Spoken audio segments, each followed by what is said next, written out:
देख रहे हैं कल्टीवेशन चैनल। इस चैनल में आप लोगों को खेती से संबंधित सारी जानकारी आपको उपलब्ध कराई जाती है। तो आज के हम नए फसल के बारे में बात करेंगे। हालांकि नई फसल नहीं है, इस चैनल पे नहीं है, तो आपको इसके बारे में बताएंगे। इसकी जलवायु और इसके बोने के तरीके और समय, दूरी, जो भी है इनके कल्टीवेशन से जुड़े सारी जानकारी आप लोगों को दी जाएगी। तो आज हम आप लोगों को इसके बारे में बता रहे हैं। तो फेनिल फसल के बारे में हम आप लोगों को बताएंगे। सबसे पहले हम लोग ये जानते हैं कि फेनिल फसल होता क्या है। यह एक तरह का औषधीय पौधा और सब्जी वर्गीय पौधा है। आप इसका उपयोग सब्जी के लिए भी मार्केट में इसको आप बेच सकते हैं और औषधीय के लिए भी आप इसका उपयोग कर सकते हैं। यह फसल लगभग 2 महीने में तैयार हो जाता है। अगर आप इस फसल को सब्जी के रूप में मार्केट में बेचते हैं तो आपको बहुत ही ज़्यादा अच्छा मुनाफा मिल सकता है। मेडिसिन उपयोग के लिए भी इसका उपयोग मार्केट में अच्छी इनकम मिलती है। तो अब हम आप लोगों को इसके जलवायु के बारे में बताएंगे। फेनिल फसल के लिए जलवायु उपयुक्त लगभग 20 से 25 डिग्री तापमान होना अनिवार्य होता है। अगर इससे 25 डिग्री से ज़्यादा तापमान होता है तो फसल अच्छी वृद्धि और बढ़वार नहीं कर सकती है, जिससे आपकी उपज पे निगेटिव इफेक्ट पड़ता है। अब हम इसके दूरी, मतलब कि आप कितने लाइन से लाइन दूरी और पौधे से पौधे की दूरी कितनी लगा सकते हैं, इसके बारे में हम जानेंगे।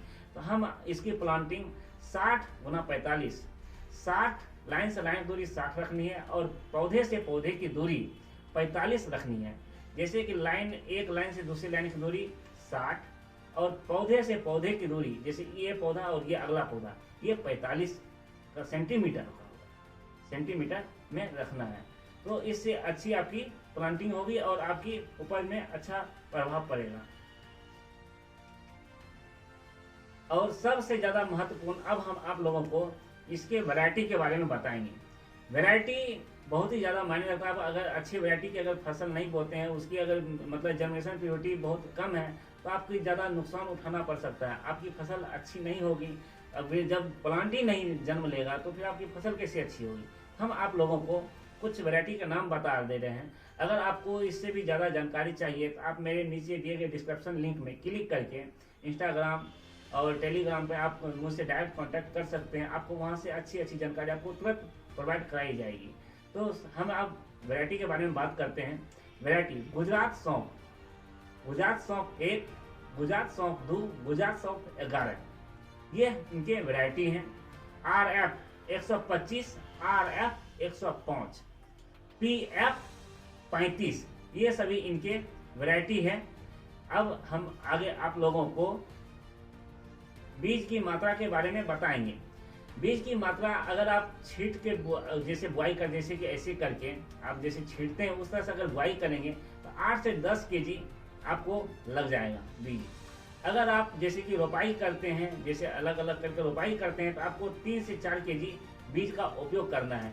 ज़्यादा बीज का उपयोग ना करें। ज़्यादा बीज का उपयोग करने से आपके प्लांट में ज़्यादा ग्रोथ नहीं हो पाएगा, तो आप उस तरह से ना करें। और इसके बीज उपचार आप कैप्टॉन 3 ग्राम प्रति किलो बीज से इसका उपचार करें। या अगर आपको जैविक मतलब उपचार करना है तो ट्राइकोडर्मा 8 से 10 ग्राम प्रति किलो बीज के हिसाब से आप उसका सीड ट्रीटमेंट जरूर करें। सीड ट्रीटमेंट बहुत ही ज़्यादा अच्छा रहता है। अगर सीड बॉर्न डिसीज जो भी रहते हैं, रोग रहते हैं, बीज जनित रोग, वो आपके फसल में प्रभावित नहीं करते हैं। तो आज हम आप लोगों को भूमि के चुनाव के बारे में बात करेंगे। बलुई मिट्टी को छोड़कर किसी भी मिट्टी में इसकी खेती आसानी से की जा सकती है, जिसका pH मान 6 से 8 होना चाहिए और प्रॉपर रूप से आपकी जल जमाव की स्थिति नहीं होना चाहिए। आपकी जो मृदा है वहाँ जल धारण की क्षमता, मतलब जल पूरा जमना चाहिए और जल अच्छी तरह से जल धारण क्षमता होनी चाहिए। ऐसा नहीं है कि लिंचिंग हो जाए। कुछ भी अगर खाद फर्टिलाइजर डालें, जैसे बलुई मिट्टी में डालने के बाद वो क्या होता है, पूरा लिंचिंग हो जाता है। मतलब खाद जो पदार्थ वो नीचे चला जाता है, तो पौधे को उसका कोई बेनिफिट नहीं मिलता है। आप ऐसी मिट्टी में आप इसका सेवन ना करें। तो फिर अब इस तरह जो आपको बताया गया है 6 से 8 pH होना चाहिए और बाकी सभी मृदा होना चाहिए। आप उस अनुसार आप देख सकते हैं और आप उसका कल्टीवेशन अच्छी तरीके से कर सकते हैं। अब खेत की तैयारी किसी तरह से करनी है। खेत की तैयारी आप लोगों को सौंफ की फसल के लिए खेतों की तैयारी कैसे करें। खेतों को मिट्टी की गहरी जुताई करें। उसके बाद 3 से 5 टन गोबर की खाद डालें। 20-10-10 मतलब 20 kg नाइट्रोजन और NPK जिसे कर सीधा NPK आप लोगों को बता दें 20 kg 10 kg 10 kg N 20 kilo potash और जो फास्फोरस और जो भी होते हैं आप इनको डालें 20-10 के मात्रा में। उसके बाद मिट्टी को अच्छी तरीके से मिला दें, जैसे कि पाटा मारते हैं उस तरह से मिला दें। उसके बाद आप इनके प्लांटिंग करें, जैसे कि आप जैसे बोना है किसी जैसे कि आप हाथ से बोएं या छीट के बोएं, आप इस तरह से आप उसको जुताई करके आप उसको बुआई कर सकते हैं। उसके बाद आगे की बात, इसमें जो रोग और डिसीज और कीट जो लगते हैं इनके निराकरण के लिए और कितने ईल्ड होते हैं, ये सब की जानकारी आपको अगले वीडियो में देंगे। फिलहाल अब तक के लिए इतना ही। अगर मेरी द्वारा दी गई जानकारी आपको अच्छी लगती है तो आप मेरे चैनल को सब्सक्राइब करें। अगर आपको मेरे तरफ से किसी तरह का हेल्प या जरूरी है तो आप मेरे नीचे दिए गए डिस्क्रिप्शन लिंक में क्लिक करके मुझे आप प्रॉपर रूप से मैसेज कर सकते हैं। हम उसका आपको जल्द से जल्द रिप्लाई देने की कोशिश जरूर करूंगा ताकि आपकी समस्या का समाधान जल्द से जल्द हो सके। Thank you. जय हिंद।